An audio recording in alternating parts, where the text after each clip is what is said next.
Let's call to order the City of Milton Common Council meeting Tuesday, November 13th at 6:02 p.m. And can I get appropriate confirmation of appropriate meeting notice? The agenda was posted at Dave's Ace Hardware, Piggly Wiggly, and Milton City Hall. Can I get a motion to approve the agenda? So moved. Second. There's a motion and a second. All those in favor? All those opposed? We have an agenda. Our Pledge of Allegiance. Terry?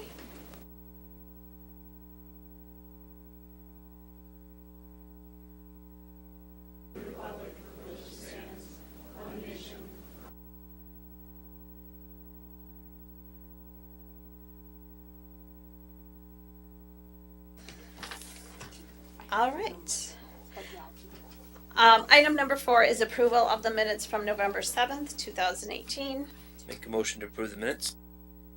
There's a motion and a second. Any questions, corrections, deletions? All those in favor? Aye. All those opposed? The motion carries. All right. It seems like we get a presentation on the budget every week. It's so exciting. I don't know. We're going to have a Christmas party. That's what we're going to do.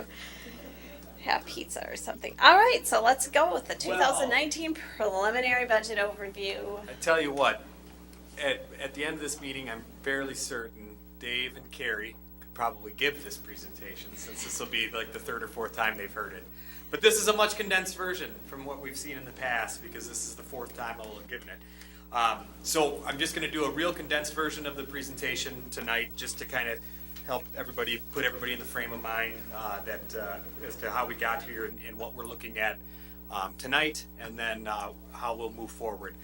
Again, 2019 city budget construction is really based off of levy limits, expenditure restraint, and then finally that affordability, which is that subjective piece of the budget. Levy limits and expenditure restraint are not subjective. They are objective pieces of information that are non-negotiable in terms of how we navigate those waters. We've talked at great length about the city's growth over the last 2 years. We've seen $44 million worth of new growth in the city of Milton, which represents over 10% increase in our valuation in the city of Milton in the last 2 years. $18.7 million worth of new value in 2018 alone. That is a monster number when you think about that the city's value has grown over 10% in the last 2 years.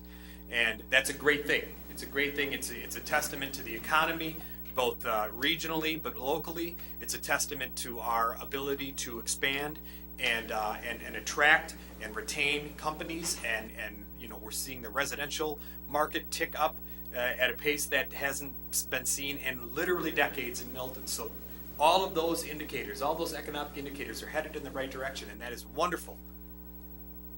Then it comes time to make the budget. And I said this last time kind of tongue-in-cheek, but it's worth saying again. $18.7 million worth of growth. What does that buy you in terms of the ability to raise revenue to help serve that $18.7 million worth of new growth by state law of the state of Wisconsin? Buys you $48,885. That's what it gets you. So with $18.7 million worth of growth, Diamond assets, new roads, new infrastructure, new pipes, new water, new sewer, new upgrades to utilities, SSI technologies, an expansion at Charter NEX, 44 new platted homes up on Red Hawk Farms, 8 new units in an apartment building on Sunset Drive, and the state gives us $48,000 extra to help cover those costs. So that's what we get for $18.7 million. So that's what makes our budget so difficult. That is a challenge that we face, and we are not alone in that challenge. These laws apply to everyone in the state of Wisconsin that is a local municipality, and so this is what we do. Expenditure restraint is the second cap that is placed on municipalities. Levy limits are how much tax dollars you can collect. Expenditure restraint is how much money you can spend. Expenditure restraint does not care about how you spend the money. Doesn't even really care where the money comes from. It just says these are the maximum amount of dollars that you can put out there. The only way to violate levy limits, or to exceed levy limits, I'm sorry, you cannot violate levy limits. The only way to exceed levy limits is through a referendum. And right now in the city of Milton, that is a bad word. So One referendum at a time in Milton. That's our goal. So we want to, everything has everything in its right place, as Radiohead says, and we want to keep it that way. So, we carry on with our business. The last piece is affordability, and again, that's a subjective piece of the budget. The can and should. There's a lot of things that we could do. Legally, there's things that we could do. We could borrow $4 million if we wanted to and repave, half the streets in the city of Milton. We could borrow and buy all new squad cars. We could borrow and add a 4th floor to the library if we wanted to. But then the question becomes, should we do that? All those things have an impact on the tax rate. So I will take both feet off the soapbox, and now we can talk about all the good things that this budget has in store for us. This is a new slide that we haven't seen yet. This is basically breaks down all budget categories. You've seen these numbers before, but not presented in this way before. This is a condensed version showing the changes in the expenditures from the 2018 budget to the 2019 budget. Employee relations are increasing $64,000. Non-property tax revenue is decreasing $74,000. General government's increasing $23,000. Police department decreases $7,000. Fire department increases $34,000. Public works increases $17,000. Culture, recreation, and education decrease $4,000. $4,000. Capital included? Yes. So that's the ebb and flow of the expense side of the budget. There are oodles and oodles and oodles of details behind those that are available at any time with a simple phone call. I can email those to you, but I know many of you have seen those in person, and certainly is available to the public as well if you're interested in what is the detail behind those numbers. But again, what we've talked about in the years past is what are the changes from year to year, and I've made that comment on several occasions. In a $4.3 million budget, it's actually quite remarkable how little of that budget we really can have a hand in on an annual basis. So much of it is really pretty much set in stone just by flipping the calendar from one year to the next. So those are the respective budget categories. What does that mean in terms of the 2019 preliminary budget? And again, we are still in the preliminary stage of the budget. The budget is not set for adoption until next week, Tuesday, November 20th. Between now and November 20th, and up to and including the night of November 20th, any aspect of this budget can be changed by this council. Again, the good news is that all the numbers that we're waiting for from the state that would have an impact either on our tax rate or our levy have come in. So at this point, any changes that are made to the budget is solely at the discretion of the Common Council of Milton. So that's good news. We're in control of our own destiny. So again, preliminary budget shows a general increase in expenditures, general fund expenditures of 2.65%. What does that mean in terms of the taxpayers of City of Milton? The general fund levy is actually only going to go up 1.64%. So a very small increase in the general fund levy. That means the amount of taxes that we are collecting as a community is only going to go up 1.64%. The good news is, I said, what does $18.7 million buy you? It buys you $48,885 with an increased levy. But it also means that the overall value of the community has increased at such a quick rate, and such a good rate, that it means the tax rate in the city of Milton is going to fall dramatically. It's going to fall from $10.10 to at least $9.52, and that represents a 5.75% reduction to the tax rate of the city of Milton. Again, that's the city's portion of the tax rate. The tax rate that every property taxpayer in the city of Milton pays is broken into four overlying taxing jurisdictions: city, county, school district, and VOTEC. Our portion of that tax rate is going down by 5.75% at least. And when I say that, I know we talked about this last time, but there is still an outstanding assessment that is being challenged in the manufacturing sector that could have an impact on that tax rate. But the impact of that tax rate likely means that it would go down, not up.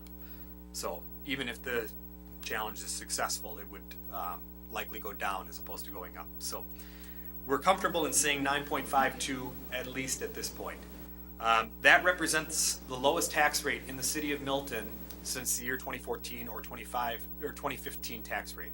So we are heading in a good direction. And that is ultimately what growth can do for us in terms of a budget. So this is new numbers as well. We haven't seen these numbers until I got these numbers today at 2 o'clock in the afternoon. The County of Rock passed their budget this morning. Thank you, County Supervisor Zajac. And so those numbers came to us this afternoon, so I was able to incorporate them into this slide. And what this slide shows is the only outstanding number left is the school credit, which we'll get before the tax bills go out, but it is a very, very, very, very small portion of the overall mill rate. Again, irrespective of what happens with the school credit, it will not change the City of Milton's tax rate, and it will not change the City of Milton's levy. All that will impact is the overall mill rate that the City of Milton taxpayers would see. Based on information that we have, we've put together this overall mill rate projection with showing a decrease of 7.32%. That's a decrease of almost $2 in the overall mill rate in the City of Milton. The county's budget decreased, or the county's tax rate in the City of Milton decreased. Obviously, the city's rate decreased, the school district's rate in the City of Milton decreased, and the VOTEC rate in the City of Milton decreased as well. So good news in terms of tax rate for the City of Milton, that we're seeing all sectors decrease in the City of Milton. And I keep saying that because, again, what we can only see, or really what shows up on your tax bill if you are a citizen of Milton, a taxpayer of Milton, is what the City of Milton's portion of the tax bill is. Obviously, the county has a large budget that overrides dozens and dozens and dozens of municipalities and other taxing jurisdictions. What we're showing here is just the City of Milton's portion of that tax rate. So the good news, again, City of Milton's tax rate, portion of the tax rate is going down 5.75%. At this point, at this time, it looks like the overall tax rate is going down 7.32%. So that is very good news. What does this mean in terms of service provisions? We talked about this last week. Again, we're still looking at the elimination of the splash pad. There is a reduction still of one vacant position within the Public Works Department. Capital funding remains at $250,000. This budget holds the line on employee insurance contribution, and this budget provides a COLA increase, an equal COLA increase for all employees. Future budgets, we've talked about this, every year is going to be a challenge. I started off with the slide and a bit of a preamble that I'm sure folks are probably tired of hearing by now, but every year is going to be a challenge. The rules that are in place, the system that is in place is in place and is unlikely to change, so that means every year our struggles are unlikely to change. So we'll have to remain mindful of that, but this year we were able to once again pass a budget with no borrowing. No borrowing in this budget at all. So that will be the 5th budget in a row that we have not had borrowing within the budget. We did borrow outside of the budget season in 2015 for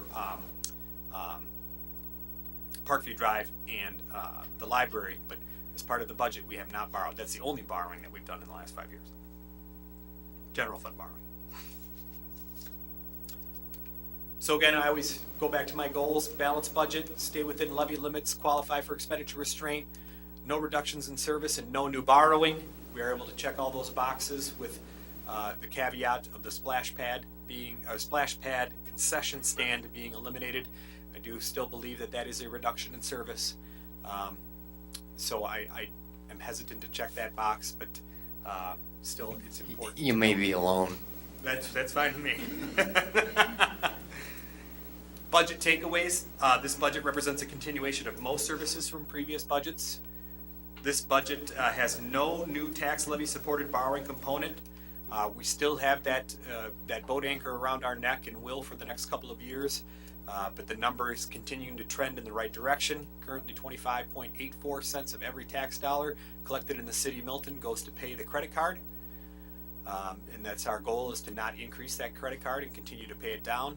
And the good news is that this budget reduces the city's tax rate by at least 5.76%, or $58 per 100,000 from 2017 to 2018. So there is way more good news in this budget than there is bad news, in my opinion. But, you know, everything changes every 12 months.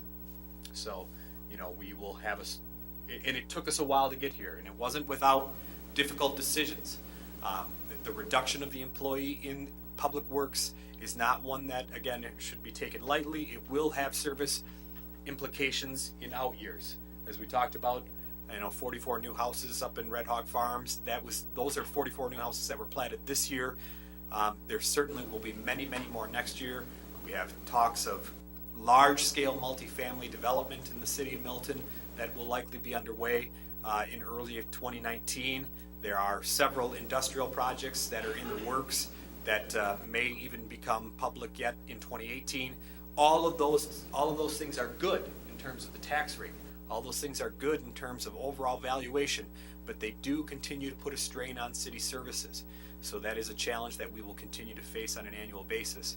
So the decision to eliminate that position was not one that was taken lightly and will have an impact in future years.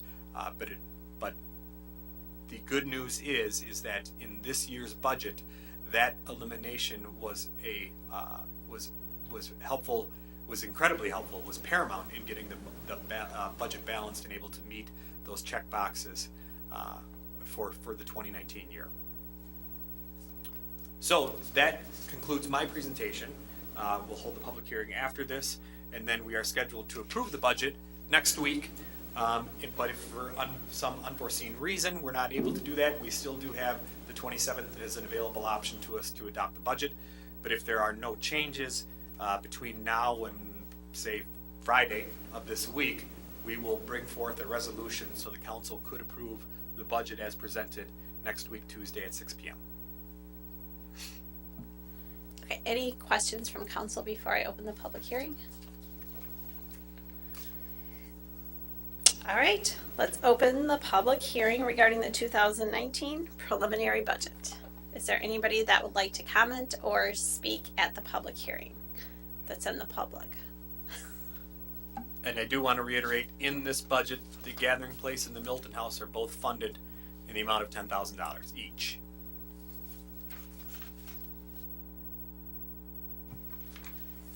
Is there anybody that would like to participate in the public hearing? This is your last chance to participate in the public hearing. This Okay. year. This year. At this public hearing. All right, so I will now close the public hearing. That's it. That's it. That's it. General items. I mean, the only thing I will say is, again, I appreciate so much the efforts that have been undertaken by the department heads. Howie, Scott, Ashley, Dan, of course, has been fantastic. Inga has been incredibly helpful in this process. This has been the most difficult budget, despite all the wonderful news that we have. This has certainly been the most difficult budget that I've had since I've been here, and thank you to the department heads who have really gone and done the deep dive and looked at those things that, $500 here, $200 here is ultimately, what crossed the finish line for us. And then, the big kind of sacrifice that Howie and his team made with the elimination of the vacant position is important to remember in future years. And then lastly, the mayor has been very instrumental in this budget and has been meeting with us regularly and has offered up suggestions and creative solutions that are very apparent in this budget, at least from us who look at the nuts and bolts of it every day. So I appreciate her efforts into it, and then I've gotten a lot of feedback from the council members as well, so I appreciate all that. It truly is a team effort. At the end of the day, Dan, nor Howie, nor I, nor Scott, or Ashley, or Inga, or Leanne, or anybody gets to vote on it. At the end of the day, it's the council that votes on it. So I'm hopeful that you can look at the budget and see the work that's gone into it, and are as happy with kind of the final product as many of us are. Again, it's not all roses, but we know that each year presents its own challenges. So thank you for everybody's effort in getting us this far, but we're not done yet. And as I said, and there is still time for the public to contact us. There's still time for the council to contact Dan or I. If you have suggestions, I mean, Linda called me today and we talked for 20 minutes about different things, not only in this budget, but next year. So those are all available to anybody, anyone out there to contact us if they have suggestions or things that they don't understand about the budget. You know, it's a living document until that resolution is passed next week, Tuesday at 6 p.m. So it is this document is alive and still can be changed. So I don't want anybody to think that that this is a rubber stamp activity. This year, more than any other year, it certainly has not been. So I don't know if that was a general item. Yes. All of that team building we have been doing it's really paid off this year. It is not on the agenda. I don't know what happened with that. This is a special meeting. It's a reward. I know. All right, if there are no further general items. Yeah, I have one thing. Just to say thank you to Dave and everyone from the Gathering Place for a wonderful way to celebrate Veterans Day, and commend everyone who participated in it to recognize all of our veterans. It was a wonderful event. I was impressed with how many people came, and I think that all of them that came, really, you could see a lot of smiles on their faces, a few tears even, so I was impressed. So, Always thank the you. goal. I'm glad that Al could keep up with that goal. Yeah. Somebody did from the nice. street crying. Yes. A few sobbing having to listen to him, but Yeah. no, Yeah. Well, no, really, it was a wonderful day watching them. Anything else? And I appreciate Al taking my place this year. I was disappointed, very disappointed, because that's one of my favorite things to do. But sometimes that other job, I have to do that too. I'll make the motion to adjourn. Second. It's official. All those in favor? All those opposed? The motion carries. Thank you.